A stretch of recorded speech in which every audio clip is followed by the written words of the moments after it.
Ular, ular, Ular? ular, ular. Mana. Kamu pegang. Ini beracun? Ya. Ini ya. beracun? Awas, awas, pakai jepitan ular. Wow. Ini kelihatan seperti ular garnet. Bentar.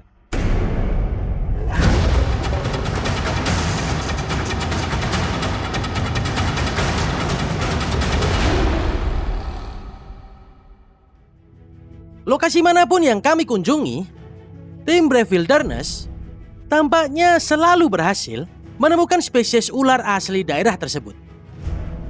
Ini disebabkan oleh fakta bahwa ahli biologi satwa liar kami, Mario Aldecoa, punya ketertarikan seumur hidup terhadap reptil yang sering kali ditakuti ini. Negara kepulauan Jepang pun tidak terkecuali. Dan hari ini kami menjelajah hamparan hutan belantara terpencil yang telah menghasilkan salah satu spesies paling umum dan jinak, yaitu ular tikus 4 garis. Ular! Apa tuh Mario? Ular tikus kan? Ular tikus. Aku dapat ekornya nih. Dapat? Ini ular tikus 4 garis. Salah satu spesies ular pemangsa paling keren di Jepang. Dan sebenarnya salah satu ular terbesar yang dapat kalian temukan di Jepang ini. Beberapa jam sebelumnya, hujan deras terus mengguyur, membasahi landscape dan menghidupkan lingkungan pegunungan ini. Dan pegunungan ini terasa sangat-sangat hidup. Hutannya sangat tua.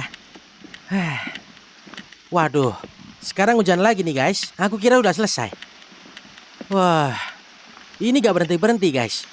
Yang menarik dari hujan kayak gini, kalau kalian mencari reptil, kemungkinan besar mereka sedang bersembunyi. Kalau kalian mencari amfibi, ini kondisi sempurna. Ada kadal air di daerah ini dan juga ada katak raksasa Jepang. Dan salah satu spesies tersebut akan menjadi episode yang bagus. Tinggal bagaimana kita menemukan salah satunya. Oke, kita lanjut. Saat kami melanjutkan perjalanan, akhirnya kami sampai di serangkaian semak belukar yang berumput. Yang kami tahu akan sangat cocok untuk aktivitas ular. Dan tentu saja, Mario lah yang menemukan ular melata berikutnya. Teman-teman, ular. Ular? Mana? Jenis apa tuh? Itu keelback. Ini keelback bro. Kamu pegang. Itu beracun. Ya. Ini beracun, ya. bro. Awas, awas, pakai jepitan ular. Wah, ini kelihatan seperti ular garnet. Bentar. Ini tiger keelback. Yah bro, temuan yang bagus. Wow, kalau aku sudah pasti ambil dan mengira itu ular garter. Karena ini mirip sekali bro. Kita coba apa kita bisa membuatnya tenang sepenuhnya. Wow. Oke, bentar. Aku akan coba pelan-pelan mengatasi ular ini. Semoga dia tenang. Ini dia. Oke. Wow. Ini dia. Aku pegang dia dengan sangat lembut. Dan mereka tidak agresif. Oke, wow. Gimana kalau kamu digigit, bro? Dia harus benar-benar mencengkeram dan menggigitku bro. Supaya racunnya masuk ke dalamku. Jadi, aku tidak terlalu khawatir untuk ini.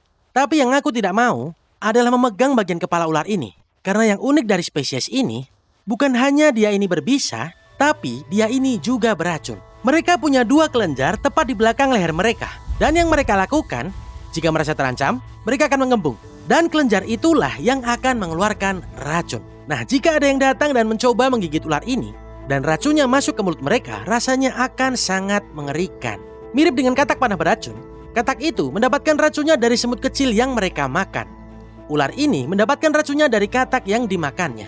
Nama ular ini, Tiger Keelback Snake, berasal dari fakta bahwa ular ini memiliki sisik berlekuk yang membentang di sepanjang tubuhnya. Ketika ular ini bernafas, kalian dapat melihat garis-garis hitam dan warna oranye. Seperti yang kita ketahui, warna cerah tersebut bersifat aposematik. Peringatan untuk para predator kalau aku ini beracun. Dan di kasus ini, berbisa dan juga beracun. Wah, ini ular yang kelihatannya keren. Nah, jika kalian belum tahu, coba lihat wajah ular ini. Wajahnya mirip seperti wajah ular garter, yang adalah ular yang tidak berbahaya. Tapi, tidak ada ular garter di Jepang ini. Aku pegang ular ini dengan tangan kosong, dan aku sangat berhati-hati dan sangat tenang. Mungkin kalian pikir, Kaori, kamu pegang ular beracun dengan tangan kosong. Seperti yang kubilang, ular ini tidak terlalu agresif dan taringnya di belakang. Taring belakang yang tetap. Jadi, supaya dia bisa menyuntikkan racunnya, dia harus mencengkram targetnya dan mengunyah. Hampir mirip seperti monster gila yang mengunyah mangsanya supaya racun bisa masuk ke dalam tubuh korbannya. Oke, pertanyaan singkat. Ya? Apa yang akan terjadi kalau kamu digigit ular itu? Itu pertanyaan yang bagus. Bisa ular ini bersifat hemotoksik. Ini sangat mirip dengan bisa ular boomslang. Bisa ini akan masuk ke dalam sistem tubuh dan menyebabkan pendarahan internal. Jadi gigitannya sangat berbahaya. Ini adalah salah satu ular paling berbisa yang ada di Jepang ini. Nah, antibisa untuk gigitan ular ini sudah tersedia, tapi sangat sulit untuk didapatkan karena orang jarang sekali digigit oleh spesies ular ini. Jadi, selama aku memegang ular ini dengan sangat hati-hati, aku seharusnya akan baik-baik saja. Seperti yang sering ku bilang, jangan pernah mencoba untuk memegang ular. Penting untuk mengidentifikasi dengan benar terlebih dahulu. Jangan pernah sekali-kali mencoba memegang ular berbisa seperti yang kulakukan di sini. Ular yang tampak begitu sederhana, begitu tenang dan begitu jinak, namun merupakan salah satu ular paling beracun di Jepang. Ini luar biasa, menemukan dua reptil dalam satu perjalanan. Satu tidak berbisa, dan satu berbisa, tapi juga ular beracun. Keren banget kan?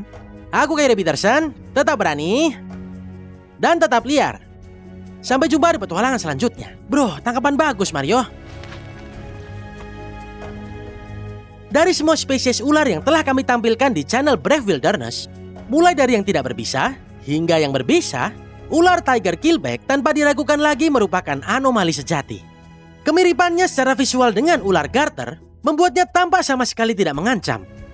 Tapi meskipun mereka terlihat jinak, fakta bahwa mereka berbisa dan beracun membuat mereka sangat-sangat berbahaya.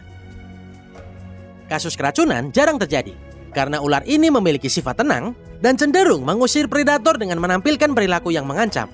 Namun, antivenom tersedia jika terjadi gigitan.